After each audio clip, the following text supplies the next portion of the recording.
Professeur Marc Imbert, bonjour. Alors nous sommes au 24e CPLF et nous allons parler d'asthme sévère. Alors, moi j'ai une première question, c'est quel intérêt voyez-vous à regarder la fonction respiratoire dans la vraie vie pour le suivi des patients asthmatiques sévères?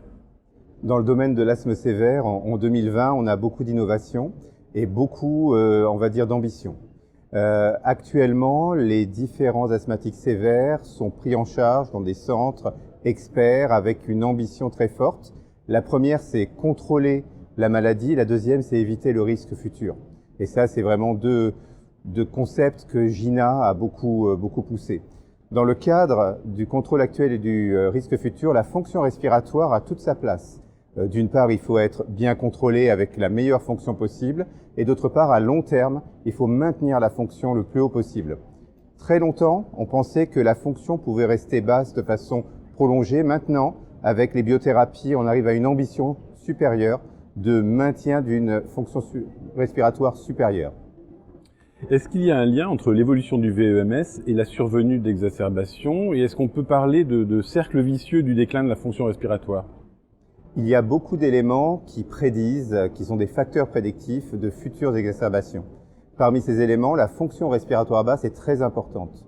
Il faut savoir que quand on a une fonction basse, le nombre d'exacerbations est plus majoré et ce nombre d'exacerbations plus important va aboutir à un moins bon contrôle de l'asthme, une moins bonne qualité de vie, etc.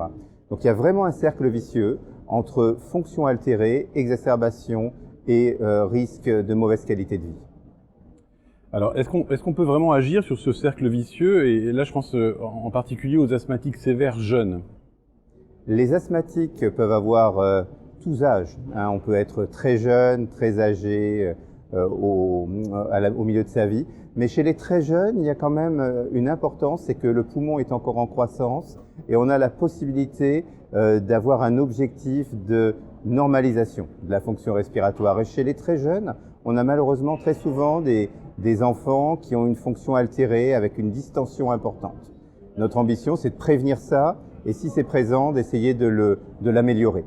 Donc aujourd'hui, on a des espoirs importants pour améliorer la fonction respiratoire des jeunes et des moins jeunes.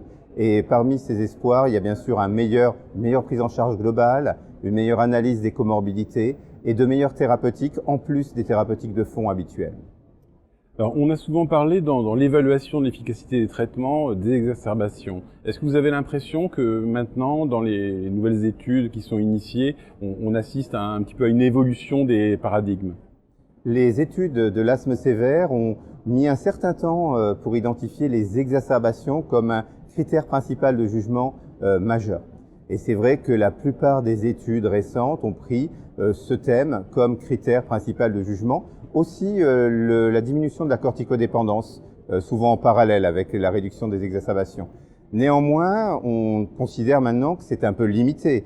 Juste prévenir des problèmes, c'est probablement insuffisant. Et ce que l'on souhaite maintenant, c'est avoir une ambition nouvelle, maintenir ou atteindre une fonction respiratoire de bonne qualité.